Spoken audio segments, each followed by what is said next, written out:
Bismillahirrahmanirrahim. Assalamualaikum warahmatullahi wabarakatuh. Yang terhormat Bapak Ustadz Roza sebagai perwakilan dari Dewan Guru.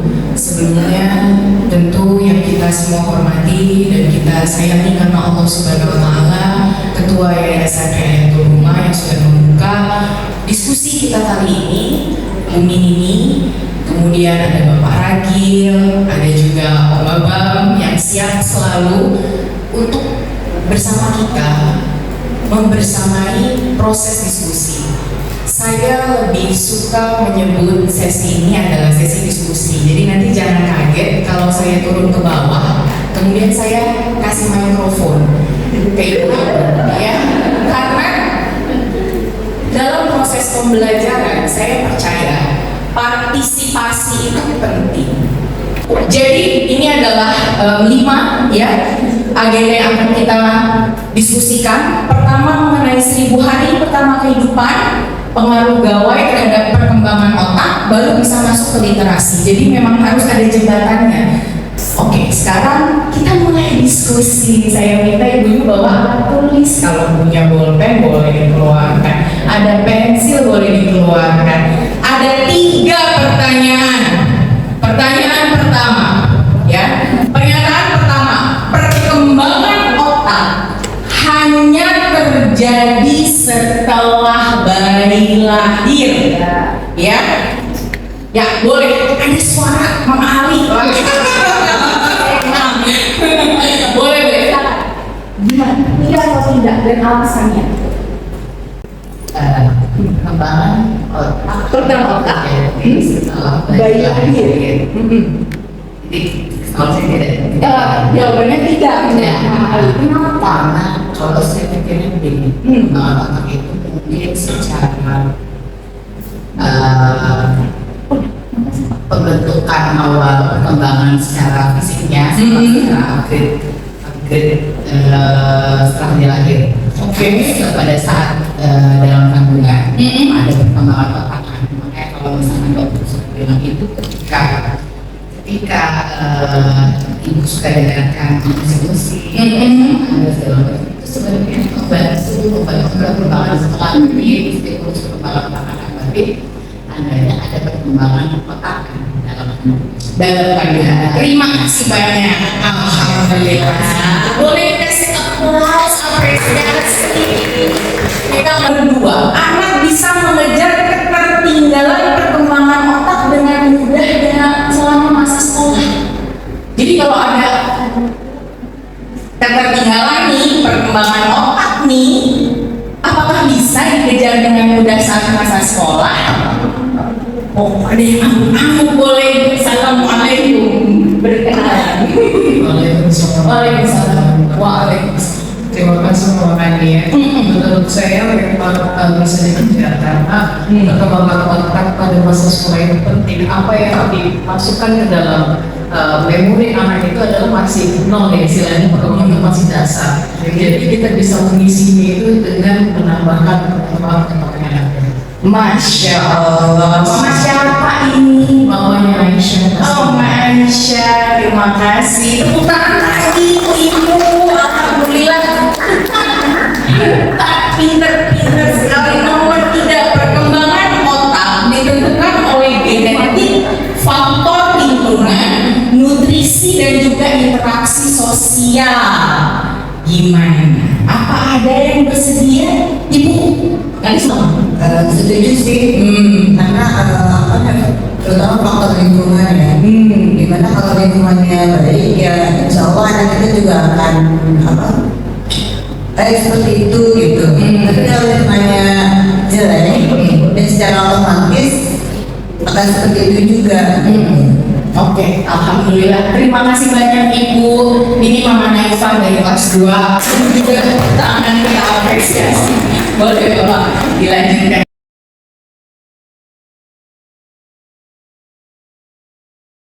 Bahwa pembentukan otak itu tidak hanya dimulai setelah anak sudah lahir.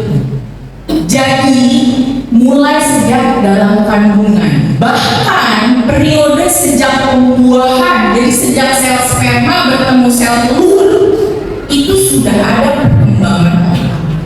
Jadi jangan pikirkan bahwa otak itu berkembang setelah lahir. Tidak, sejak masih dalam kandungan itu otak sudah berkembang. Jadi setelah dikandung, lalu tidak hanya otak, tubuh, metabolisme, bahkan kekebalan tubuh juga, imunitas itu dipengaruhi. Hal penting apa yang harus kita pastikan ada saat 1000 hari pertama anak itu lahir di dunia? Pertama, gizi. Ya, gizi yang seimbang itu wajib. Kemudian lanjut dengan simulasi ini. Nah, ini ada yang terpotong. Simulasinya apa? Bisa bermain, bisa mengeksplorasi alam, mengobrol bersama, bernyanyi, dan yang paling bawah sebenarnya ada saya buat tebal itu membaca. Itu yang paling mudah karena tidak butuh keluar rumah sebenarnya. Lalu cinta dan perhatian, hubungan yang aman dengan orang tua dan orang tua yang responsif. Lalu mengecek tumbuh kembang, vaksinasi, dan juga gitar kepala, berat badan, dan sebagainya. Boleh lihat juga radio, terima kasih. Ibu, ini adalah sistem saraf. Penelitiannya sudah dari tahun 1939. Semua yang ada di sini berdasarkan penelitian. Bukan apa? Dia bilang bahwa ada pembentukan sinaps. Apa itu sinaps? Ada yang pernah dengar mungkin sinaps? Sinaps itu adalah suatu ruang, ada jarak antara saraf satu dengan saraf yang lain. Nah, sinaps ini baru bisa terbentuk ya dengan baik dan meledak pada usia 2-3 tahun. Kenapa dia bisa meledak? Tentu karena ada namanya stimulus. Kalau tidak ada stimulus, itu jadi tidak bisa ada ledakan informasi. Jadi saya bisa bilang sinaps atau jumlah sel saraf kita, saya misalnya punya 100 sel saraf, kemudian ibu punya 100, tapi mungkin sinaps saya 80, sinaps ibu 20. Jadi ada nggak anak bodoh? Harusnya tidak. Allah sudah kasih keadaan normal, semua normal. Jumlah sarafnya sama. Saraf Fatimah sama saraf Fania sama. Saraf saya sama ibu sama. Masalahnya sambungan sinapsnya.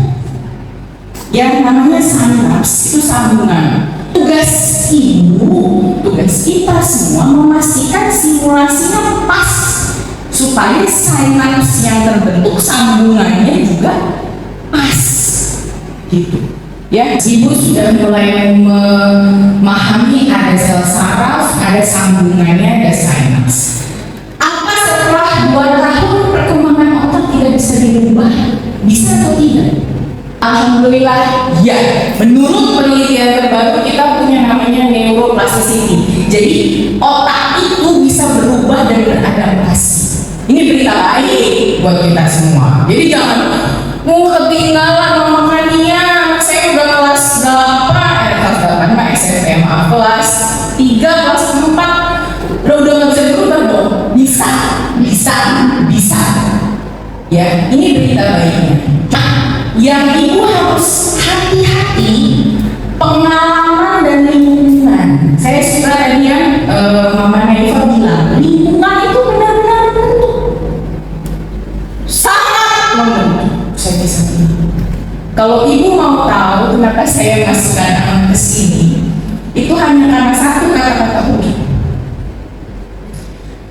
Agama anakmu adalah imannya. Saya tahu betul itu. Saya rasakan itu. Agama anakmu adalah temannya.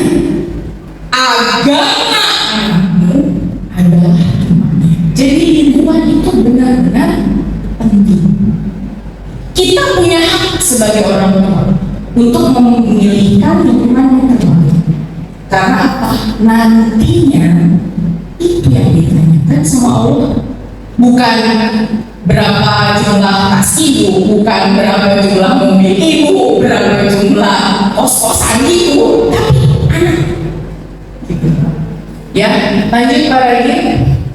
Sekarang kita masuk ke pengaruh gawai terhadap perkembangan otak. Boleh lanjut Pak Ragi. Apakah Bapak Ibu memperbolehkan anak menggunakan gawai? Gawai handphone, tablet, televisi, game.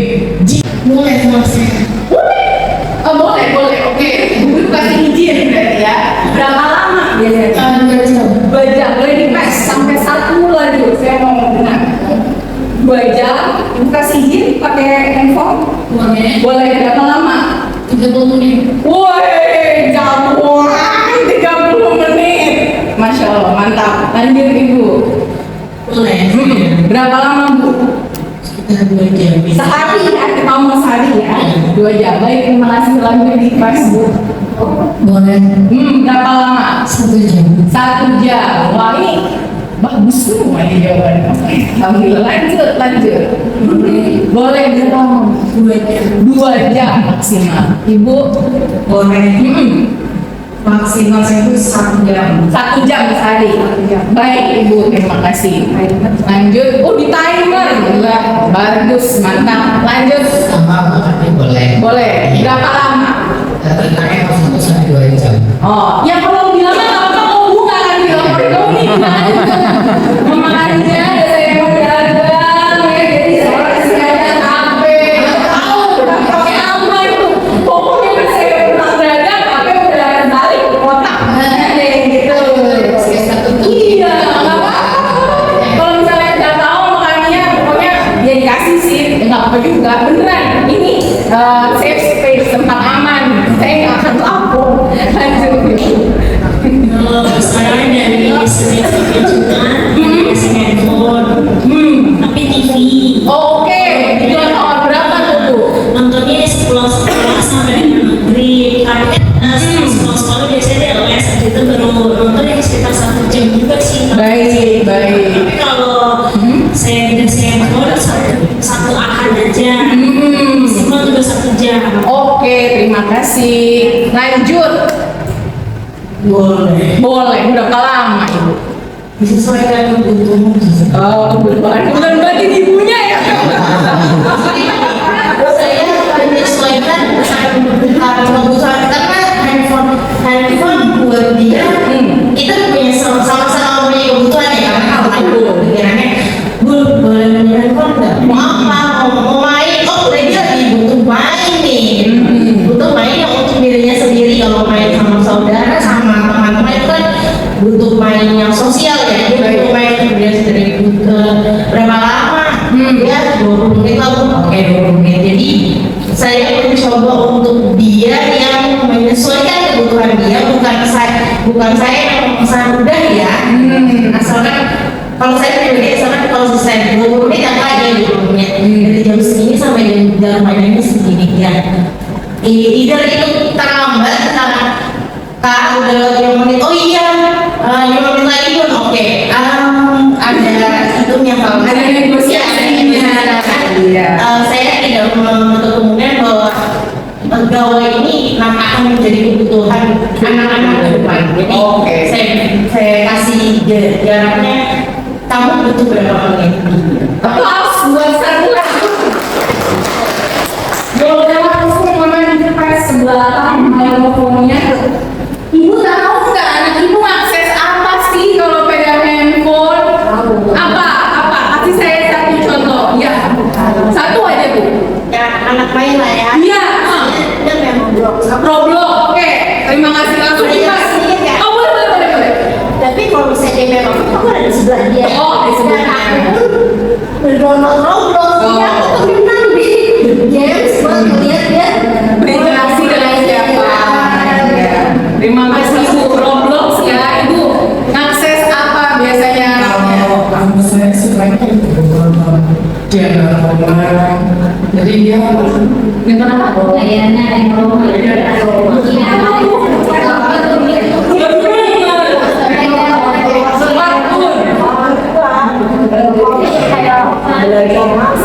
Oh, belajar gimana? Gayanya yang roman, perempuan dan laki-laki. Oh, oke. Kemudian itu maaf, ada aplikasinya atau via YouTube atau gimana? Oh, YouTube. Jadi dia dari satu video klip ke video klip lain. Nah, roman drama. Oke. Sekarang saya paham kenapa pas gue lagi seneng main buaya. Jadi dari situ. Oke, boleh dikasih Bu. Iya. Makasih. Bapak semua jadi tahu kan jadi saya itu nggak tahu apa itu gaya roman. Boleh lanjut.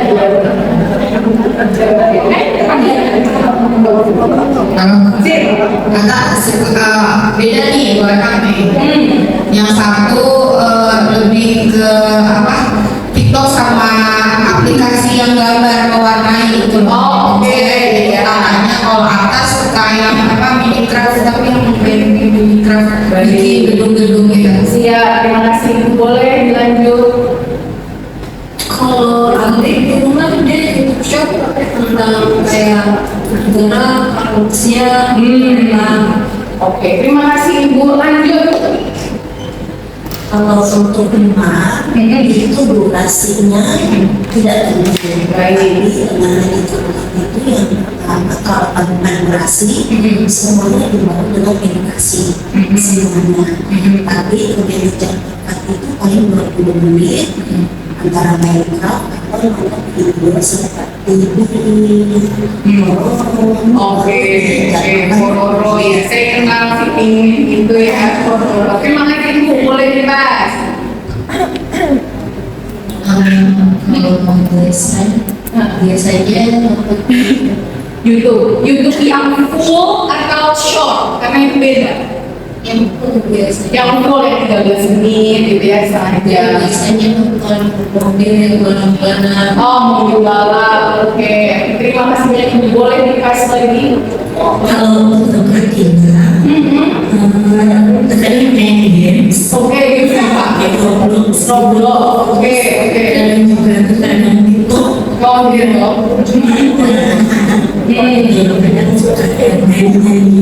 Baik. Terima kasih. kalau saya main sama Oh, oke. Terima kasih lagi. Satu lagi sudah. Gawai, kasih handphone, kasih YouTube gitu ya. Alasan utamanya apa sih gitu? Yang kayak yaudah deh kasih aja. Itu kenapa? Saya mau tahu aja. Jadi semua juga tahu kenapa pasti mirip gitu. Kita kan sama-sama ibu ya, pasti punya kemiripan. Jadi saya ingin kita justru mencari kesamaan dan kita lihat masing-masing dari kita ini berusaha gitu loh. Ibu, biasanya apa alasan utamanya? saya kenapa itu kan karena Senin sampai Jumat kan sekolah jadi Sabtu dan Minggu sudah sepakat kita mulai main game Refreshing gitu ya, Bu ya. Boleh Ibu. Saya suka main jauh-jauh. Supaya nggak? Main jauh-jauh. Oh, biar nggak main jauh-jauh. Oke. Terima kasih Bu. Lanjut. Persis. Saya dari kemana-mana gitu ya. Oke. kalau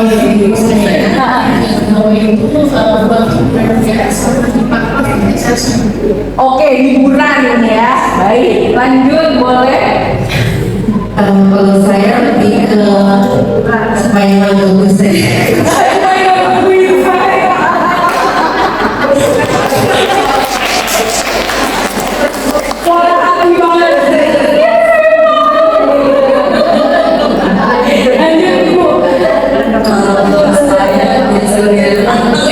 Biar nantang. Oke, baik. Terima kasih. Boleh lanjut. Saya sampai maksudnya biar stage itu aja dulu selama sebentar saya mencoba juga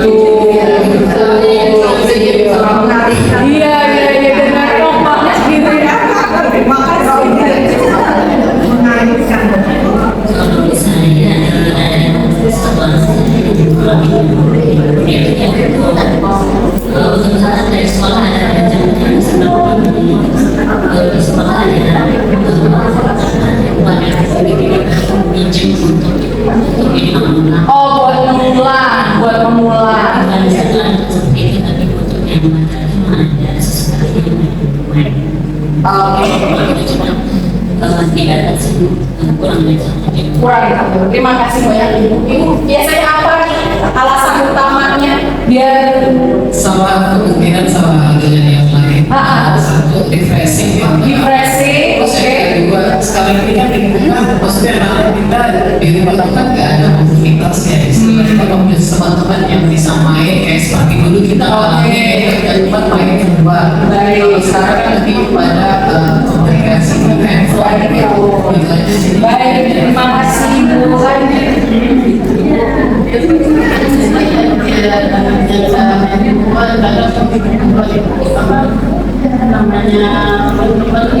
Nggak tahu kemarin luar ya. Oh, juga anak kotor, jadi oke lah di rumah juga bisa tahu sih. Baik, terima kasih banyak Ibu.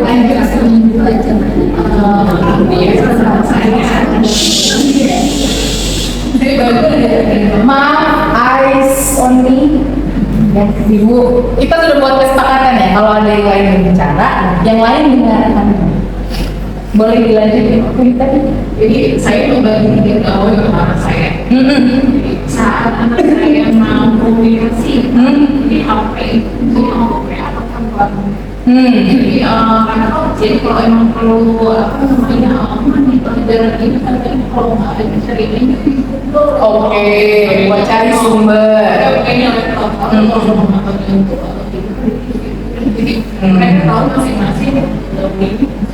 Oke, Masya Allah. Terima kasih banyak. Jadi ada 3 jenis gawai dengan 3 fungsi yang berbeda. Ini ada kisah Dr. Ben Carson dari Amerika. Jadi beliau adalah dokter yang memiliki lisensi yang sangat baik di Johns Hopkins University. Kenapa sih contohnya dari Amerika? Aduh, makanya nggak ada gitu yang dari Arab gitu, dari Indonesia yang terbukukan dan memang sudah terbukti itu adanya di kisah ini. Jadi saat kelas 5 nilainya itu paling rendah Ben Carson ini. Lalu ibunya itu sekolahnya itu sampai kelas 3 SD. Ya, jadi ada keterbatasan pengetahuan. Dilanjutkan dengan ibunya tuh kerja di 3 tempat, nyambinya 3. Ya, bagi anak, bersih-bersih rumah itu 3 tempat. Tapi Nyonya Carson, ini namanya Nyonya Carson, Nyonya suaminya itu, dia memiliki akal sehat. Nah ini di Quran juga disebutkan berkali-kali berakal. Sudahkah kita sebagai ibu menggunakan akal kita? Sudahkah kita berani bersikap? Kita pernah berani bersikap tidak? Kenapa? Karena Nyonya Carson dia memilih berkonflik buat anak. Ribut-ribut deh sini. Mau nangis deh. Maaf kalau saya dibilang parentingnya zaman VOC gitu ya. Wah, makannya bukan gentle parenting. Ada hal yang bisa dikompromikan, ada hal yang tidak bisa dikompromikan. Buat saya, 1 keselamatan, 2 kesehatan, 3 adab. Ini nggak bisa dikompromiin. Ibu-ibu yang nggak mau berkonflik, banyak ibu-ibu yang aduh udah daripada ngambek deh, udahlah kasih aja HP-nya, kasih aja gawainya. Ibu takut berkonflik. Kenapa?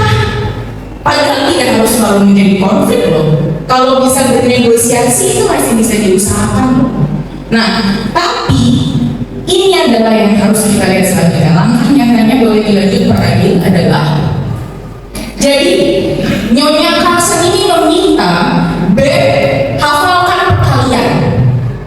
Saya bentuk bulatnya hafal itu adalah yang paling dasar dari kemampuan seorang manusia dia membentuk pengetahuan. Jadi kalau orang itu ditanya ayam bahasa Inggrisnya apa? Chicken. Oke, itu baru menghafal tahapnya paling dasar. Sama seperti menghafal surat Al-As, menghafal surat Al-Kafir, itu baru hafal. Yang kedua, dia membatasi, bukan atau gawai, tapi kita itu yang harus membuat batasan. Lalu membaca buku. Sudahkah ibu membacakan buku buat anak ibu? Hari ini, minggu ini, sudah belum? Alhamdulillah, luar biasa. Dan terakhir, menyampaikan apa yang sudah dibaca. Kayaknya berbeda. Membaca itu satu hal, menyampaikan itu hal yang lain, tetapi bukan didiktekan.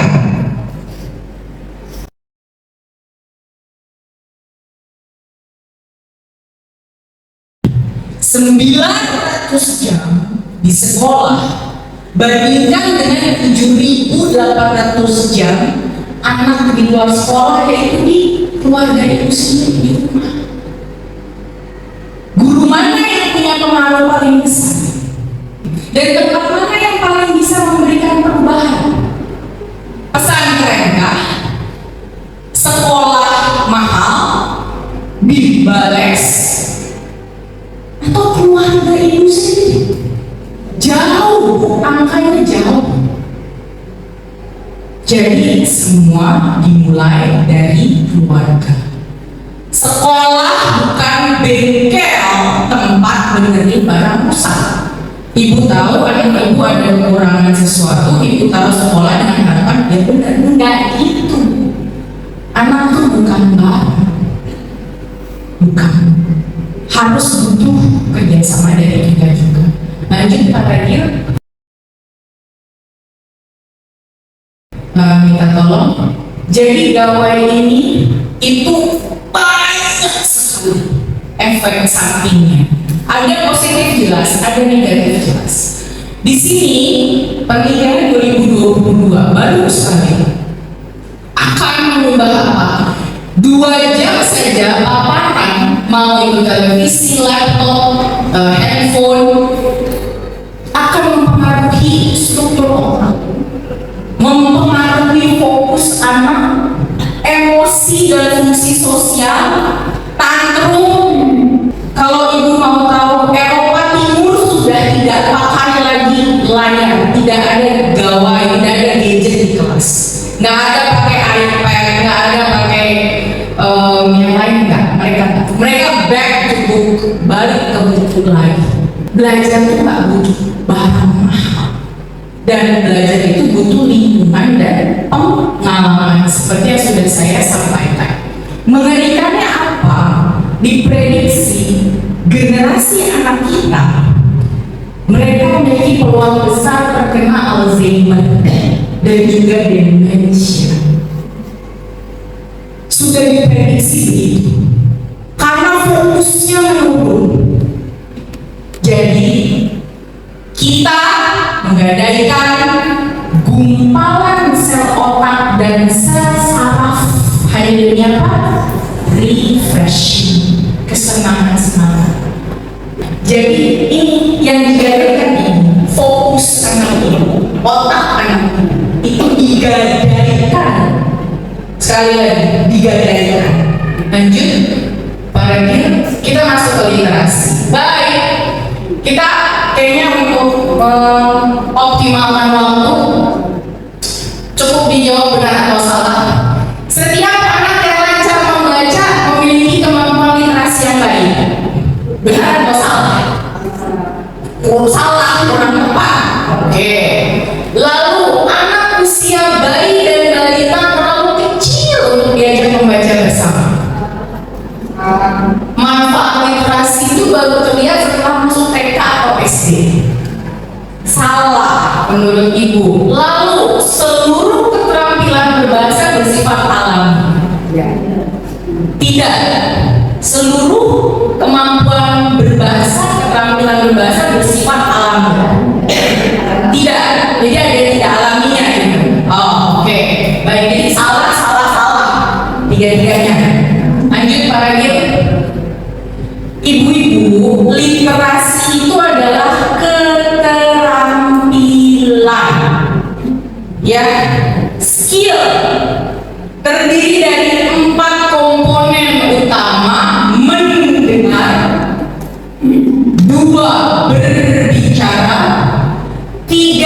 membaca, 4 menulis.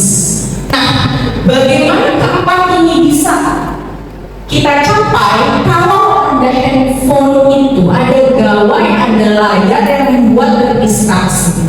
Ketika anak terus melihat short, YouTube short, TikTok short yang sekitar 2 menit, 1 menit, ya fokus mereka akan berhenti di situ, stuck di situ. Gak bisa belajar 30 menit bareng Pak Ustadznya, bareng ibu gurunya. Badannya di kelas, otaknya nggak tahu kemana. Saya bilang zero minded state, kosong otaknya. Mendengar, anak harus bisa memahami. Ada anak yang pintar baca, pintar bicara, tapi ketika diminta untuk mendengarkan gurunya, dia iya, wah, atau tuel. Berarti kemampuan literasinya masih apa? Masih pincang.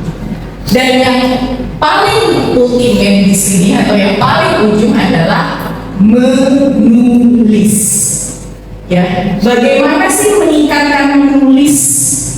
Buku harian, kuno ya, tapi kalian setiap hari enggak, seminggu sekali, seminggu 2 kali cukup. Itu tips dari saya. Jadi saat kita membaca itu unik, bukan cuma sekedar ayah pergi kerja naik motor bisa baca itu aja enggak. Terdiri dari paham bahasanya dan mampu untuk mendigoni. Apa itu mendigoni? Dilanjutkan Muhammad lagi, terima kasih. Jadi digoni itu kebalikan dari mendengarkan kata. Kemampuan anak memproses di otak, dia memikirkannya dan mengubahnya jadi gambaran mental, itu digoni. Lalu kalau ibu bilang anak saya sih ya udah belajar foni, aduh anak saya sih udah tahu huruf, bu ini kecil banget komposisinya untuk bisa sampai reading comprehension, pemahaman bahasa. Ya, gimana supaya dapat reading comprehension yang baik? Luaskanlah genre buku ibu, berikanlah variasi.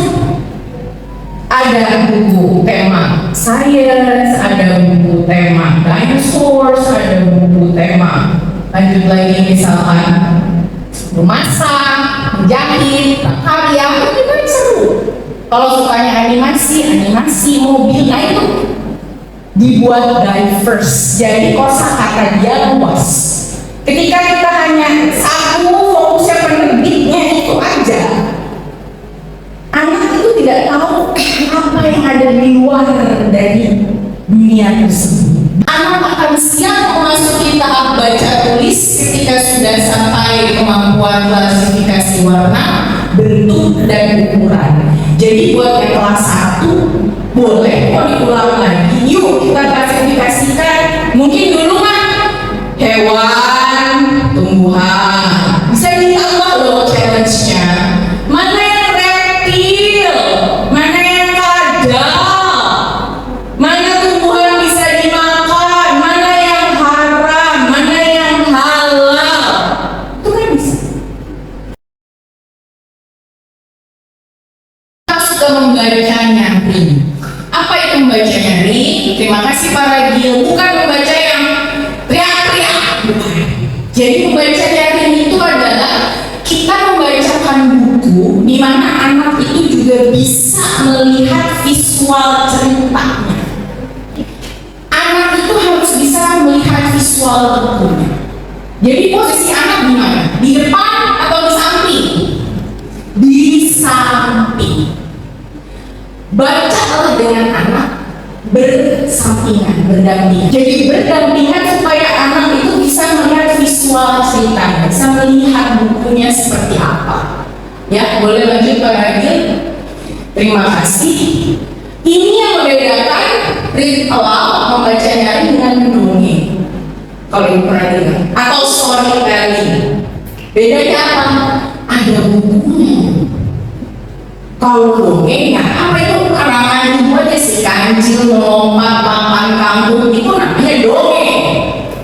Ya, tapi kalau membacanya ini harus ada bukunya, ada orang tua yang membacakan, guru atau pendamping, dan juga ada anaknya. Boleh dilanjut Pak Radil? Kenapa harus membacakan cerita? Jadi memang indera yang pertama kali dikasih oleh Allah dan juga yang akan terakhir kali dicabut itu memang pendengaran. Ya. Pendengaran dimulai dari situ. Tidak peduli keluarganya, stratanya kurang, ekonominya menengah atau bahkan kaya raya, 7 turunan, kelahiran anak palurah, bupati dan yang lainnya, itu mulai dari dengar. Jadi ketika sudah bisa mendengar, maka dia akan bisa bicara, bisa membaca, dan bisa menulis. Nah, kenapa harus dibacakan? Kita mulai anak itu dibacakan supaya anak itu suka dulu, tertarik dulu. Jika sudah membaca, akan menikmati. Jadi reading for pleasure, reading untuk kesenangan gitu loh, untuk refreshingnya. Jadi refreshingnya tidak cari gauge. Setelah dilakukan prabaca, ibu siapkan bahan diskusi. Bahan diskusinya apa? 1. Siapa nama tokohnya misalnya, terlibat dalam tokoh. 2. Apa yang kamu lihat? Ada berapa orang? Orangnya sedang apa? Ya, jadi melihat kepada tokoh cerita atau emosi. Ini masih jarang sekali digali. Menurutmu tokoh ceritanya sedih gak? Dia terlihat kesal tidak? Saya akan coba praktekkan. Tidak semua halaman ya, karena ini kan banyak, ada sekitar 30-40. Seri Pahlawan Nasional Jenderal Sudirman. Bukunya dibuat oleh Ibu Atik Ideo. Ilustratornya adalah Nafi Nurrohmah. Ini nak bukunya. Kita perkenalkan ilustrator siapa, penulis siapa. Kemudian kita explore. Nah, ini adalah Jenderal Sudirman. Coba dilihat lagi apa ya Jenderal Sudirmannya. Eksplorasi dulu bu covernya. Kamu suka nggak atau mau ganti buku lain? Apa-apa, kasih dia kesempatan. Jangan dipaksa dan terburu-buru.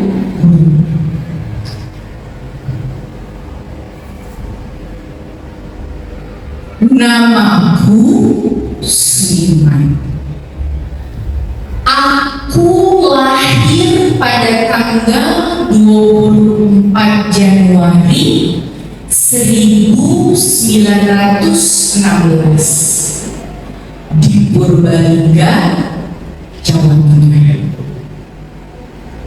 Aku adalah anak dari rakyat biasa. Ayahku bernama Karsit Kartawiraji dan ibuku bernama Sil. Ayahku bekerja di pabrik gula Kalibagor Banyumas, sedangkan ibuku keturunan Wedana, yaitu pejabat pemerintahan di Rembang. Stop, boleh stop. Terus kalau stop ngapain? Tanya. Nah, ada kata yang ngerti nggak? Jangan dibabat. Mau dana itu apa? Jelaskan. Mau Jawa Tengah itu apa? Jelaskan. Tidak pernah konsilium aja. Ibu pancing tanya. Jenderal Sudirman lahir kapan tadi nak? Coba cari. Nah, coba cari. Oh, Desember. Oh, bedanya berapa ya dari Januari ke Desember? Nah, seperti itu. Dibangun. Kata sulitnya apa? Jadi bukan hanya anak mampu membaca, kemudian diidentifikasi hal-hal yang bisa kita sangkutin sama anak kita sendiri. Jadi dia bisa relate, dia bisa ngerasa, oh ini tuh sosok yang aku perlu tahu loh, sosok yang penting loh. Seperti itu. Ya, itu contoh pembacaannya. Untuk yang read aloud atau membacanya itu seperti apa? Seperti itu. Anak mengisi bagian kosong di akhir kalimat. Jadi saat kita baca, oke, pakai contoh kali ya, harus biar terasa. Pada 1944 aku bergabung menjadi, itu stop aja, biar anak yang tadi tentara gitu ya. Jadi membangun partisipasi, lalu mengingat, menanyakan kembali. Seperti tadi yang saya sudah tanya, Dinda Sudirman kapan lahirnya nak? Recall ya, Januari. Buat pertanyaan terbuka, ajak anak untuk melihat gambarnya. Jadi dilihat apa sih yang dilihat pada gambar? Ada Dinda Sudirman megang senapan lagi lihat ke atas. Tapi dia kok pakainya peci, kok beda ya? Temennya topi, kenapa ya nak beda? Karena dia sakti, karena dia berbeda, bukan pejuang biasa, pejuang yang mengerti agama, mengerti Islam. Lanjut, lalu kasih pertanyaan, apa, siapa, di mana Sudirman lahir? Jawa Tengah. Apa, siapa Sudirman? Oh, Sudirman itu anak dari petani biasa, ya kan? Kemudian mengapa? Kenapa dia harus dikasih ke pamannya yang tidak punya anak? Supaya dia dapat pendidikan lebih baik. Jadi Sudirman ini tidak diasuh oleh bapak ibunya sendiri. Itu ditanyakan. Lalu kapan? Jadi 5 ini kuncinya. Lalu mengaitkan, ya, crowd mengaitkan, hubungkan gambar dengan cerita dan pengalaman kehidupan saya. Abang pernah nggak sih tinggal mama terus titip di rumah Ming gitu ya, di rumah Datuk? Seneng nggak deh kalau banyak sama papa? Gali emosi. Kalau dia dari tokoh ini bisa tidak? Kalau dia seperti tokoh di buku ini, apa yang akan kamu lakukan? Ya, itu cara menggali emosi. Boleh Pak Radil dilanjut? Dan juga peer, kita kasih dorongan anak mengatakan sesuatu tentang buku. Lagi-lagi bukan kita dikte, bukan kita yang Mbak Sudirman lahir di Jepara, Jawa Tengah, enggak. Kita ajak dia. Jadi gimana? Lahirnya di mana? Lalu kita bisa memperbaiki respon anak. Seperti apa? Ini juga ada tekniknya memperbaiki respon. Kita tidak menyalahkan anak, tapi kita melihat sampai di mana dia. Misalnya salah jawabannya bukan di Jawa Tengah gitu ya. Oh, coba yuk kita lihat lagi apa benar di Jawa Barat. Kita lihat lagi halaman berapa ya tadi. Gitu. Kalau dia masih bingung, berarti butuh buku tambahan, butuh peta bisa. Lalu memperluas respon anak. Kita kaitkan dengan kehidupan sehari-hari dia dan mengulangi kembali respon anak. Jadi ketika ini baru selesai 2 halaman, kemudian malam besoknya ibu mau lanjut lagi, ibu tanya lagi, masih ingat tidak ya? Jadi ini 2 teknik yang saya harap kita bisa bersama-sama melakukan itu. Coba 5 menit kita luangkan waktu, fokuskan sebelahan sama dia, baca bareng buku yang ada di rumah dulu. Nanti kalau di rumah udah habis, mau tukeran buku, kita bisa komunikasikan, ya. Jadi buatlah masa anak kita tuh berarti. Kita nggak bisa temenin dia setiap hari. Kita nggak bisa umur kita selesai besok sore ini, nanti malam gak ada yang tahu. Saya anak cuma satu. Saya bilang, nah kalau mami meninggal, kamu harus diurus uang kamu, om kamu. Siapa yang bisa menjaga kamu tuh gak ada, cuma om. Ya, kita tuh gak ada yang tahu berhentinya umurnya itu kapan dan di mana. Jadi jangan sia-siakan amanah terbesar, terbaik yang sudah Allah berikan.